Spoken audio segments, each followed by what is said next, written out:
Olá, eu me chamo Rosângela, sou uma estudiosa da doutrina espírita há mais ou menos uns 15 anos, tá? Não vou revelar minha idade.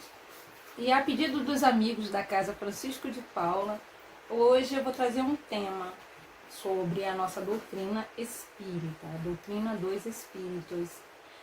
E aí eu fiquei pensando, o que fazer nesse período, né, que nós estamos de pandemia, né, isolados, não podemos fazer palestras ao vivo, então nós estamos fazendo palestras online e nós temos um grupo, né, dos amigos da Casa de Francisco, de Paula, aqui do bairro, né, de Vigário Geral. E então vamos lá. Qualquer falha, peço desculpa já desde já. Então, como eu sempre faço, primeiro o tema. Eu escolhi o tema que é o Espiritismo. Por quê? Para poder dar uma pequena pincelada a respeito da doutrina dos Espíritos, codificada por Allan Kardec. E então eu escolhi o livro Principiante Espírita. Esse livro eu recomendo demais para todos aqueles que querem conhecer um pouquinho mais da doutrina, que está iniciando, tem dúvida, e até os que são antigos também, porque relembrar, né, é sempre bom, tá?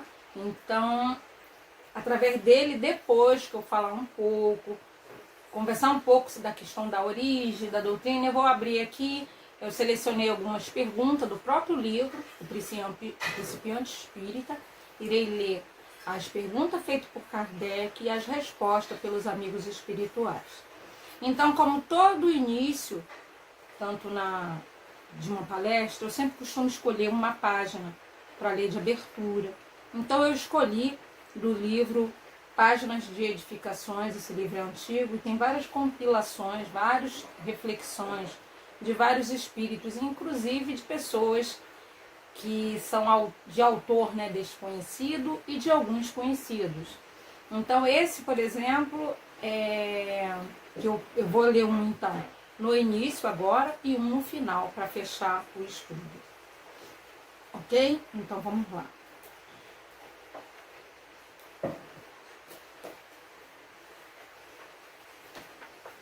Eu escolhi o texto Reflexão, do Dr. Albert Schweitzer. Não basta simplesmente existir. Não basta dizer, estou ganhando o suficiente para viver e sustentar minha família. Faço bem meu trabalho. Sou bom pai, sou bom marido, vou sempre à igreja. Tudo isso está muito bem, mas você precisa fazer alguma coisa a mais. Procure sempre fazer algum bem em algum lugar, pois todo homem precisa, à sua própria maneira, procurar tornar o seu próprio eu mais nobre e perceber o valor da sua própria verdade. Você precisa dedicar algum tempo aos seus semelhantes, mesmo que seja uma coisa pequena. Faça algo por aqueles que têm necessidade de auxílio de um homem. Algo pelo qual você não receba pagamento algum, a não ser o privilégio de fazê-lo. E lembre-se, você não vive em um mundo só seu, pois seus irmãos também estão aqui. Então, queridos amigos, agradecendo essa oportunidade, né, de estar aqui fazendo esta palestra para vocês. Então, vamos lá. O que é o Espiritismo? Muitas dúvidas, muitos questionamentos. Então, eu vou poder tentar falar aqui de maneira resumida de como eu conheci a doutrina e como ela, né, teve uma influência positiva na minha vida. Então, vamos lá. Primeiro, alguns chamam a doutrina espírita de religião, mas também ela é relacionada como religião, usando a etimologia do religar. Religar-se com Deus, fazer as pazes. E ela é tida, é claro, como uma ciência, quando Kardec começou, né, a codificá-la, como uma ciência, como uma maneira de entender a origem das coisas, o que eu sou, para onde eu vou. Existe vida além da morte? O que são espíritos? Né? Então, vamos dizer que o resumo que eu posso falar para vocês é, porque algumas pessoas falam assim, Kardec, ele criou, né, a doutrina espírita. Mas quando nós estudamos a doutrina dos espíritos, percebemos que há um tempo antes mesmo de Kardec se interessar pelos fenômenos mediúnicos, vamos dizer que os próprios espíritos, amigos espirituais, já estavam se manifestando, não só na Europa, como em outros países também. Se observarmos a nossa história, e eu digo história mesmo ao longo dos tempos, ainda mais na própria Igreja Católica, vamos botar assim, que essa parte muita gente, né, já sabe e já ouve falar, que existe os exorcismos, né? Existiu uma época, né, sombria, a época da Inquisição, onde pessoas que falassem com espíritos, pessoas que tivessem, né, ataques, muitas das vezes até epilético, era tida como os bruxos, feiticeiro, pessoas que ouviam vozes, eram tomadas como pessoas que estavam possuídas por um espírito maligno. E todo tipo de espírito era tido como demoníaco.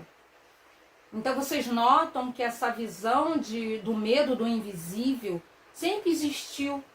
E muitas igrejas ou em muitas seitas até hoje ainda alimentam essa visão assustadora. Vocês notam que nos filmes, né, de suspense, de terror, os espíritos fazem, né, muitas coisas assustadoras, vamos botar assim. O espectador se agarra, né, naquelas cenas e muitas vezes julga aquilo ali, né, como algo verdadeiro.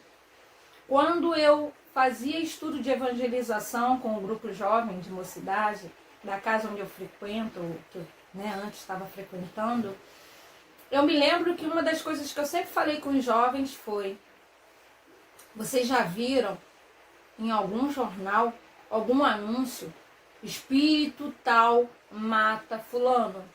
Espírito tal entrou, né, naquele banco, assaltou o banco, né, o espírito tal, né, matou toda a família. Vocês notam que nos filmes de terror os espíritos têm um poder tão forte, que é justamente para nos trazer o medo. Mas não se fala, raramente se dialoga de uma maneira de ver os espíritos como eles bons. Aí ainda bem que a gente viu, né, alguns filmes que botam essa posição, né, mais positiva dos amigos espirituais. É quando bota, né, de um anjo da guarda, é quando bota, né, de um espírito amigo, né, alguém que tem que vir à Terra ainda para fazer o bem. Você nota que aí começaram, né, pessoas que assistiram a novela A Viagem, né, que certamente o autor deve ter sido um estudioso imenso da doutrina, né, dos espíritos, estudou bastante Kardec e até a questão dos fenômenos, para mostrar essa visão, mas assim, antes do nosso lar, que nosso lar hoje em dia já é atual, sobre essa visão, né, da visão espiritual. Então a doutrina dos espíritos veio de que maneira? Primeiro foi-se, né, descortinando a questão dos fenômenos. Na Europa, por exemplo, quando Kardec ficou sabendo, ela já era auge, até nos Estados Unidos, pelas irmãs Fox. Mas quando chegou, né, na França, começaram a convidar, porque tinha a questão das mesas girantes. O que era a mesa girante? Um grupo de pessoas se reunia, você já deve ter visto alguns filmes assim. Eu acho que nos outros tem, né, essa visão das mesas.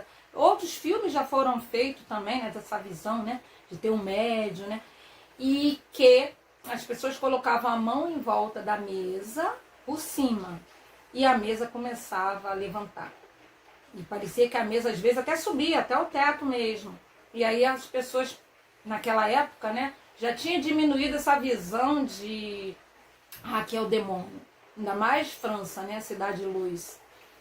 Porque sabemos, como eu contei ontem, né, antes, a questão das fogueiras, né? Pessoas que tivessem comunicações, ou lesse a mão, ou dissesse que fala com espíritos, eram tidas como, né?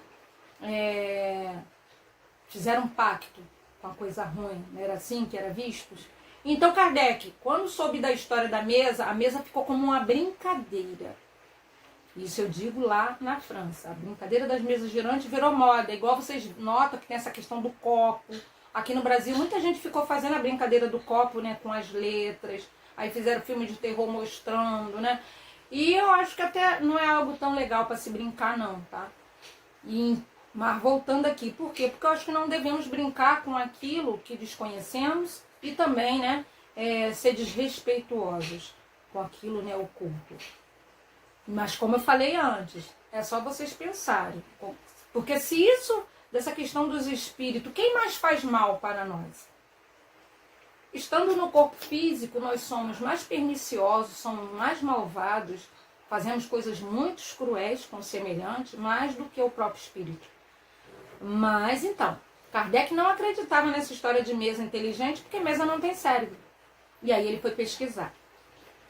E quando ele começou a pesquisar, ele viu que tinha algo a mais ali do que se vê, né? Como diz, né? O oxigênio existe, está aqui no ar, na atmosfera, a gente respira e sabe que é porque, graças a ele, né? O H2, desculpa, H2O é a água, é o CO. Agora eu me esqueci direito, mas vocês sabem, o oxigênio, né? Nós sabemos que ele está aqui no ar e não precisamos ver. Mas graças à ciência sabemos que ele existe. Como existem, né, vários outros elementos. Pois bem, Kardec, depois que pesquisou tudo isso, ele começou a observar, ficou meio assim, quis conhecer melhor. Aí teve contato com médios. E deixa eu botar o óculos aqui. Foi deixa eu ver aqui, que surgiu, né, nos meados, né? Não, o primeiro livro foi em 1857. Foi publicado o primeiro livro. E só para vocês terem ideia, que parece que foi uma coisa fácil, simples, né? Hoje em dia a gente pode falar, tá vendo? Eu tô falando online aqui com vocês, não tem perigo nenhum. Eu digo não tem perigo nenhum de dar dificuldade, porque é algo que já está preparado.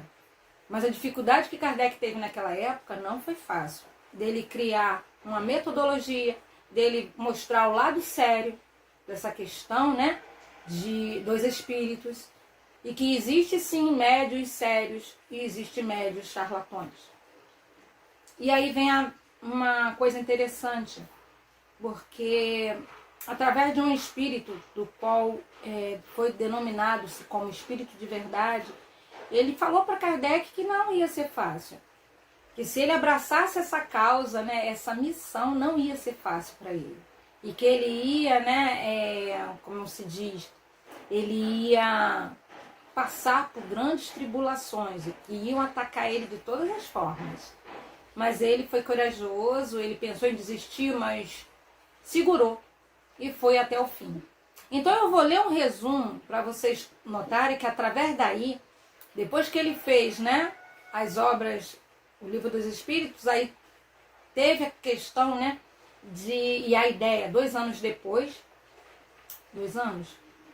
Acho que foi 2 anos, eu vou ler aqui para confirmar. Quando surgiu a Revista Espírita. E como foi essa Revista Espírita? Ela era chamada Estudos Psicológicos. Era o nome, né, que era dado. Mas, na verdade, era uma maneira dele ir respondendo. Porque depois que ele lançou o Livro dos Espíritos, ele recebia muitas. Tenta imaginar o Zap bombando, cheio de mensagens de pessoas de toda parte do mundo.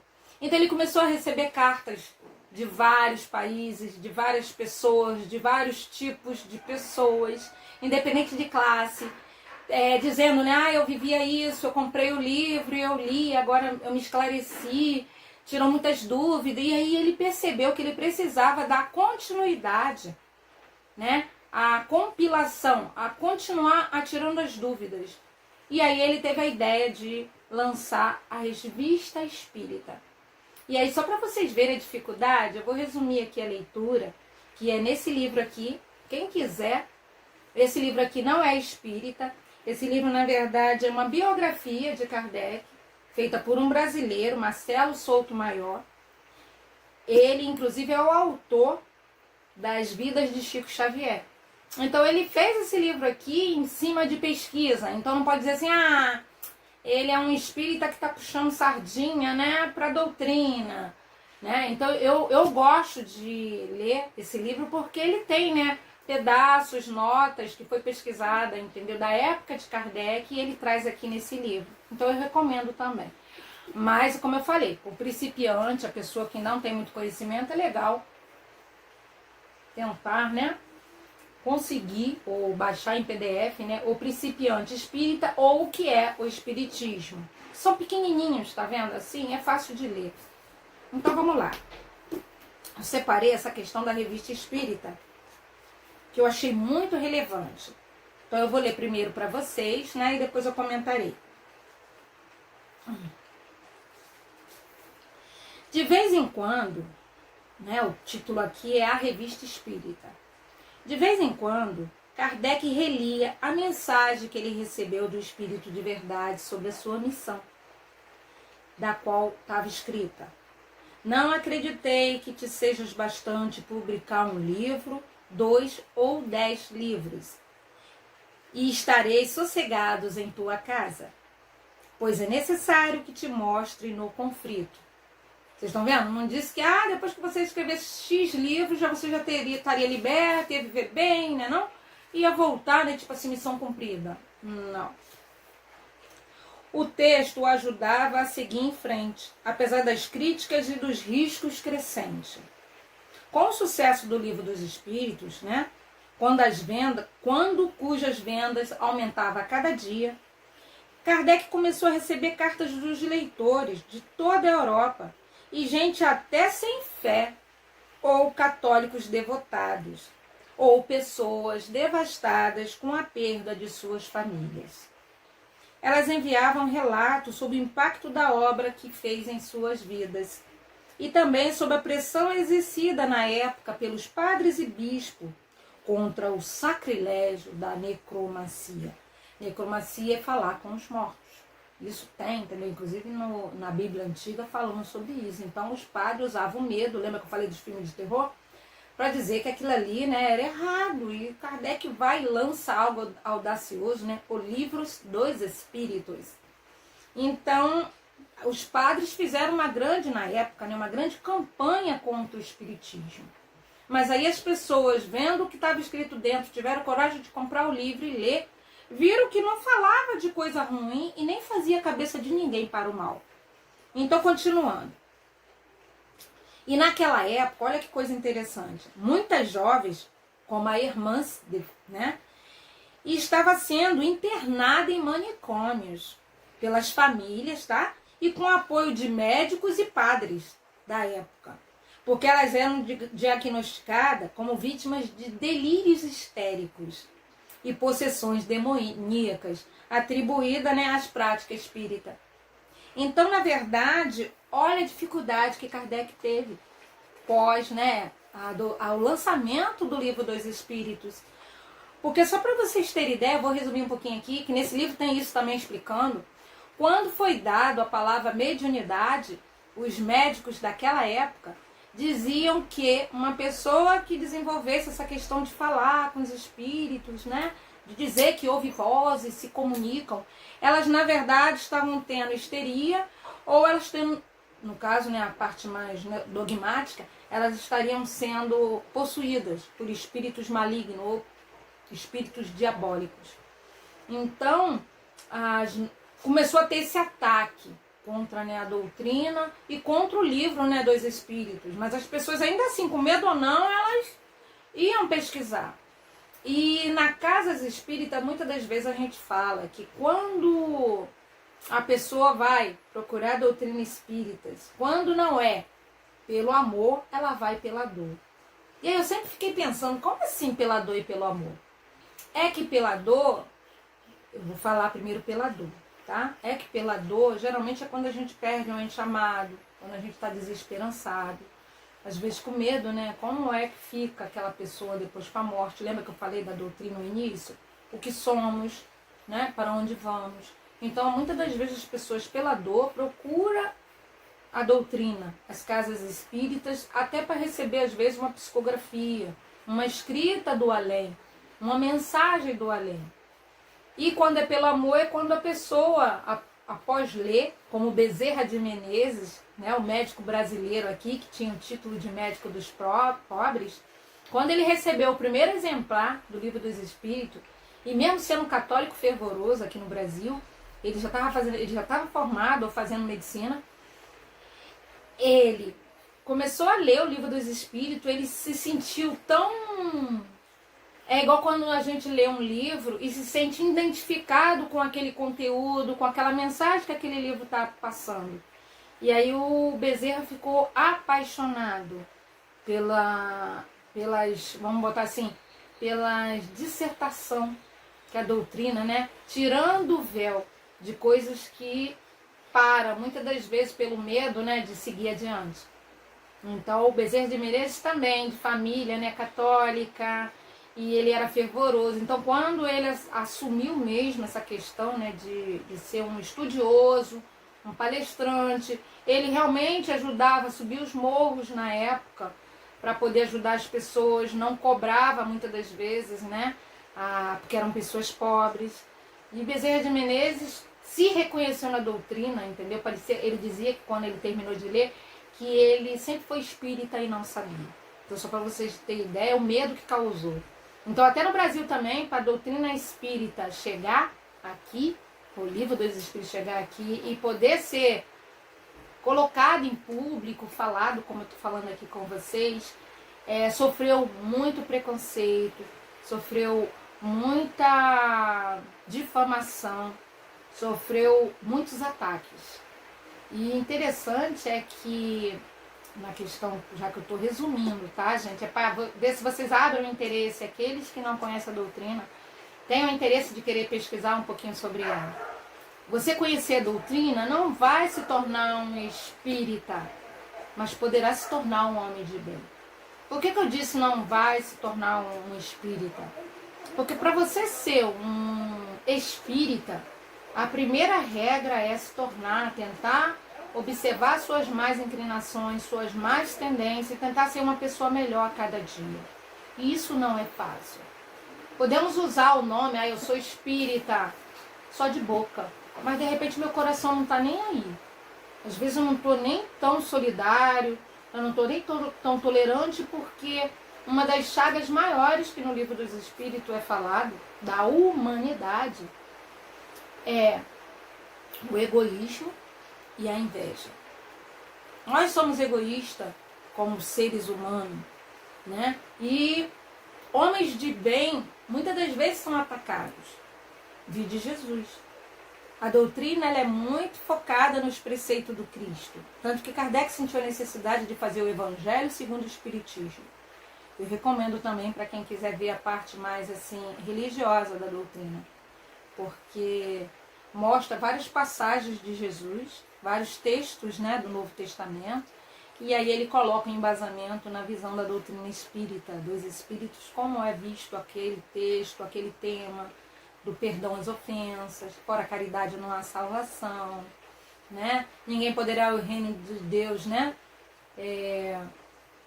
Sem ver a Deus ou sem reconhecer, né, no caso, vai, não peques mais, reconciliais com teus inimigos enquanto estás a caminho. Então no Evangelho tem muitos temas bons para a gente poder, né? Tem a pena de morte, o medo, né? No caso, né, o céu e o inferno. É falado muitas coisas. E lá tem muitas orações muito boas para quem também está sofrendo por alguma coisa, para alguém que acabou de perder alguém da família, para alguém que tem alguém no hospital. Eu sempre recomendei para os meus amigos mais íntimos o Evangelho, principalmente a parte, as últimas páginas, né, que tem no livro, o Evangelho segundo o Espiritismo, que é sobre prece. Então tem cada tipo de prece ali direcionada a um tipo de sofrimento, a um tipo de angústia que aquela pessoa, alguém da família da pessoa está passando. E eu sempre tive muito conforto ali. Então eu já indiquei para muitas pessoas. E voltando a essa questão de ser ou não espírita, Uma pessoa católica pode conhecer a doutrina? Sim, pode. Uma pessoa evangélica pode ser uma estudiosa da doutrina espírita? Sim, pode. Por quê? Porque a doutrina espírita, ela não veio ao mundo com o interesse de transformar as pessoas em serem espírita, como uma nova religião. Estudem, leem, vou novamente falar sobre o que é o espiritismo, né? Um dos outros livros, sem ser esse Principiante Espírita, que fala a missão da doutrina espírita, que na verdade no livro dos Espíritos inclusive fala, né, o que seria, né, ideal para um espírita, e ele fala que o ideal é a pessoa ser um homem de bem. Basta ser um homem de bem?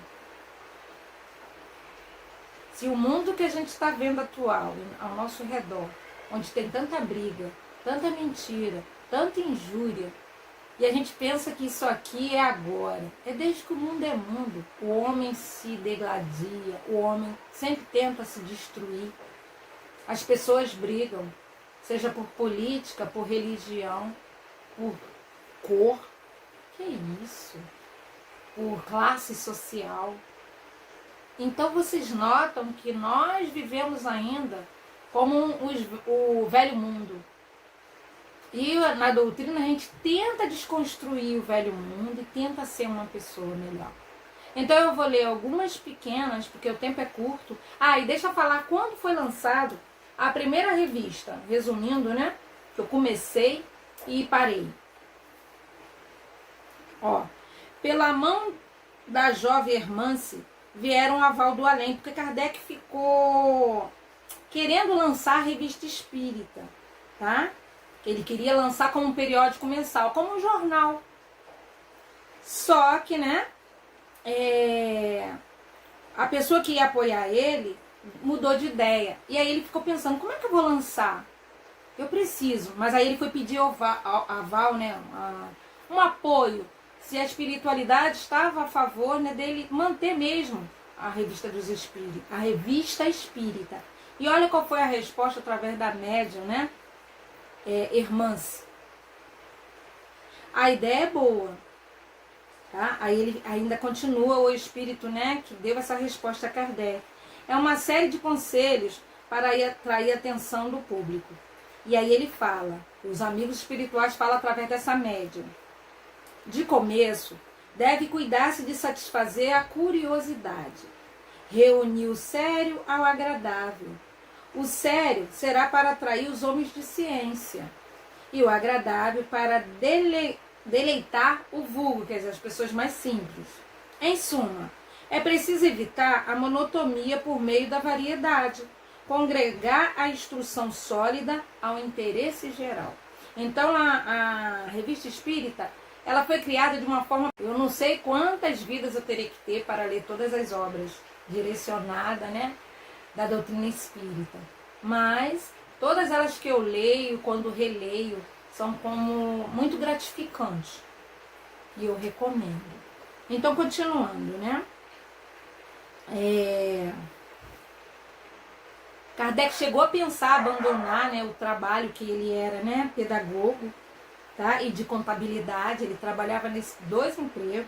E aí ele chegou a perguntar se ele podia, né, no caso, né, para se dedicar mais a escrever, né, os periódicos, né, continuar escrevendo, né, sobre a doutrina espírita, se ele poderia deixar o trabalho. E aí nisso ele perguntou, né, aos amigos invisíveis, né?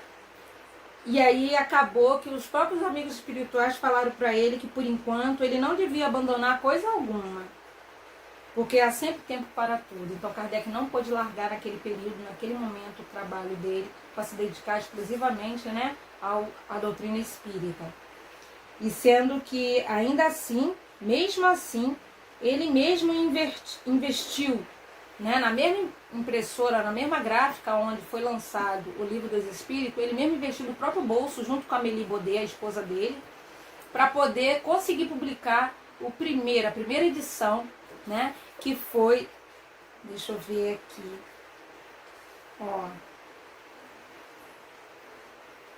ele publicou, foi em 1000, deixa eu ver aqui. Desculpa, mas é que quando é ao vivo a gente tem que ver mesmo, ó. Ele começou a circular, a primeira edição, né, da Revista dos Espíritos, em 1º de janeiro, né, de 1858. E o título da capa era Jornal de Estudos Psicológicos. E sendo assim, ele daí, né, foi a primeira de muitas. Então, se fosse algo que não ia dar seguimento, né, teria parado ali mesmo na primeira, mas não. Depois de 2 anos, o tempo foi passando. Eu recomendo depois que vocês possam, se quiser também, deve ter para baixar em PDF, leiam a questão da biografia de Kardec, vocês vão ver a dificuldade que ele teve. Porque a gente achar os livros já escritos, compilados, falar é fácil.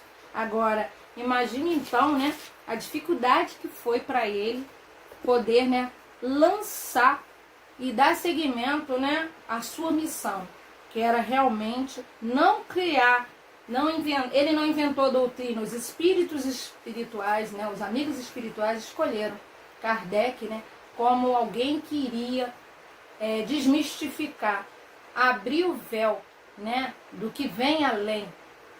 Né? A gente não é só esse corpo, tem algo mais. É só cérebro? O que pensa é a massa, né? É só isso aqui? Porque teve um passado que pensava-se que o coração é que sentia, né, as coisas. O coração é um bombeador de sangue, né? E ele é que oxigena a nossa máquina fundamental, que está aqui. E será que só aqui basta?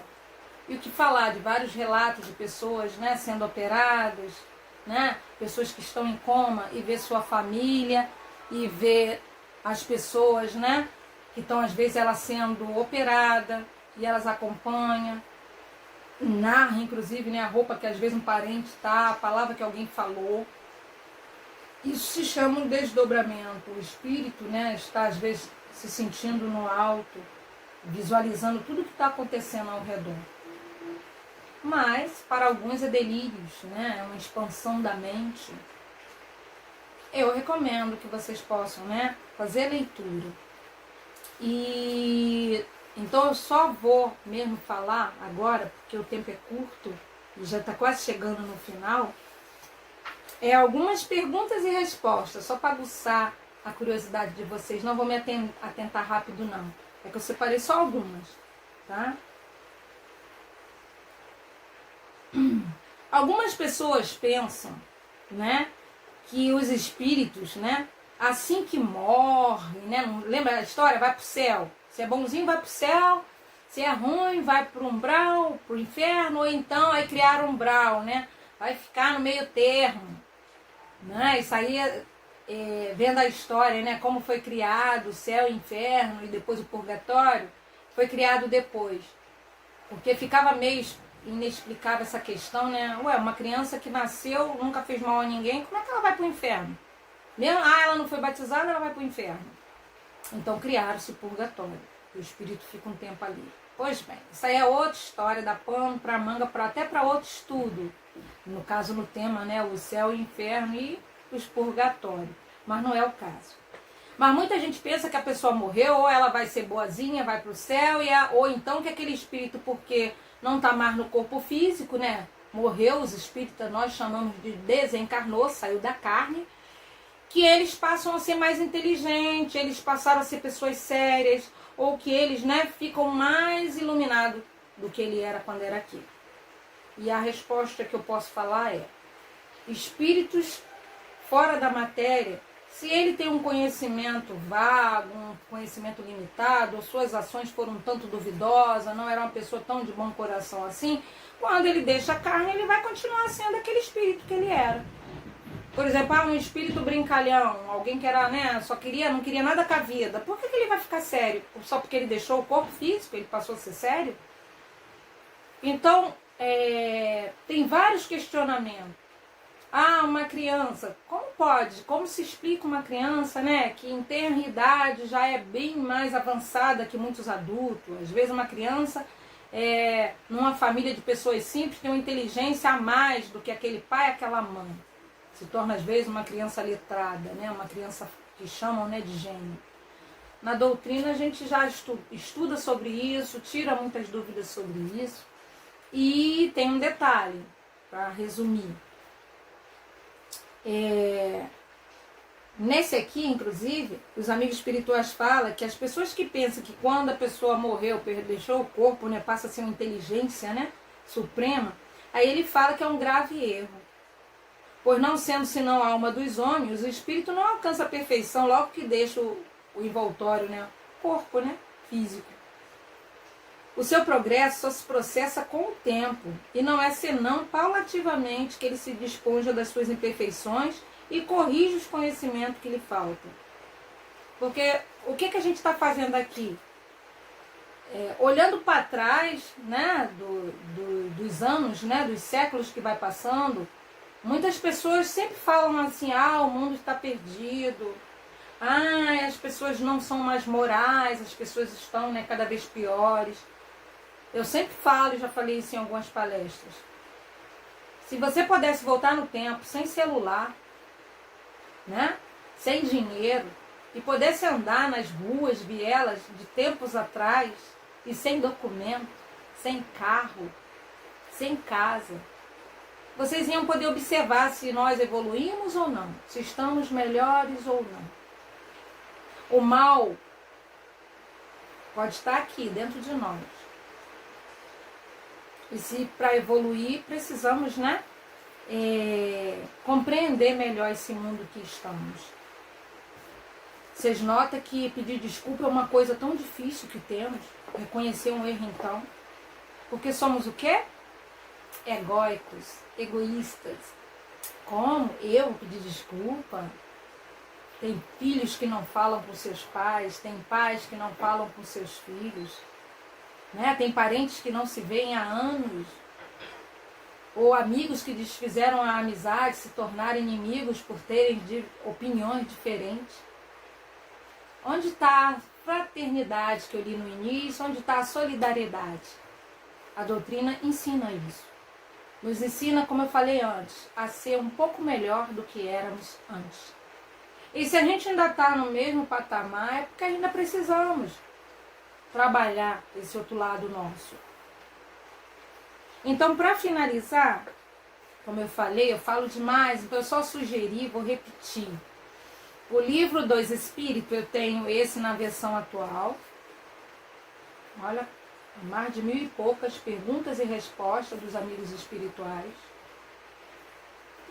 Mas antes dele, como eu falei, seria interessante a pessoa, né, acompanhar primeiro com os menores, tá vendo? Mais fácil de compreensão. Aí, aqui tem inclusive um pouco da biografia de Kardec, como que ele foi usando a metodologia para poder, né, criar essa questão de perguntas e respostas.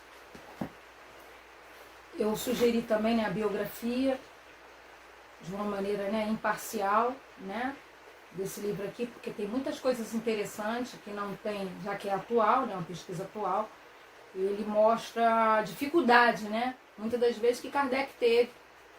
Nada é fácil, é só a gente observar. Então, para finalizar, queridos amigos, eu vou ler de novo, páginas que edificam, né, páginas de edificação. Isso aqui são vários textos selecionados. Esse livro é antigo, na época. Como é que fala? Eu comprei ele, na verdade, eu lembro que foi numa espécie de brechó, né, de livros usados. E aí eu gostei, abri, vi que tinham vários textos. Tem de Gandhi, né? Tem de Madre Teresa. Então aqui tem uma diversidade linda. Tem de médicos, tem autores desconhecidos, então eu gostei. Então agora para fechar, esse aqui, por exemplo, deixa eu ver, o autor, tá vendo? Ele é desconhecido. E o nome, para que a gente possa, né, seguir em frente, que Deus abençoe a todos vocês, que Jesus possa estar no lar, no coração de todos vocês, amigos espíritas e simpatizantes, que o Papai do Céu possa abençoar todos vocês, que nesse momento que a gente está vivendo tenhamos fé, coragem, força.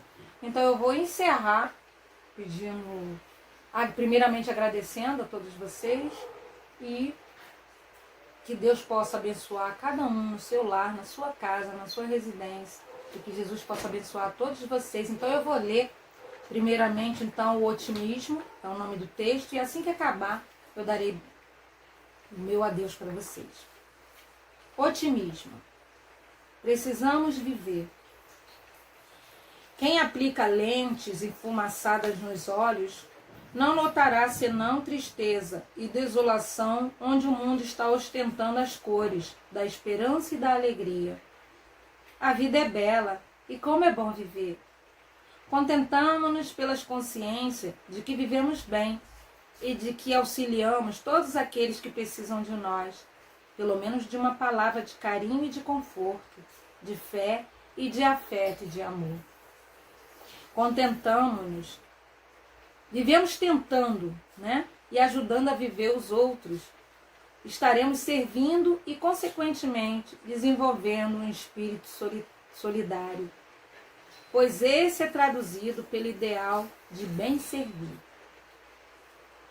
Não é só felicidade completa que nos proporciona e aos outros uma vida feliz, alegre e tranquila.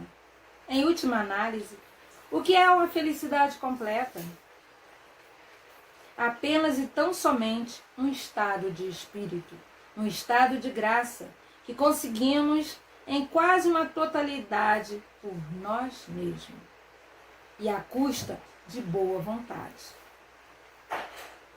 A felicidade é absolutamente interior, lembrando-nos sempre, com imenso prazer, das histórias da segunda infância e da procura incansável da camisa do homem verdadeiramente feliz, cujo resultado, depois de muito tempo perdido, foi o de sabermos espantado que o homem feliz não possuía uma camisa. A vida é curta, mas é bela. Então, queridos amigos, vamos vivê-las com otimismo e de maneira inteligente. Muita paz no coração de vocês.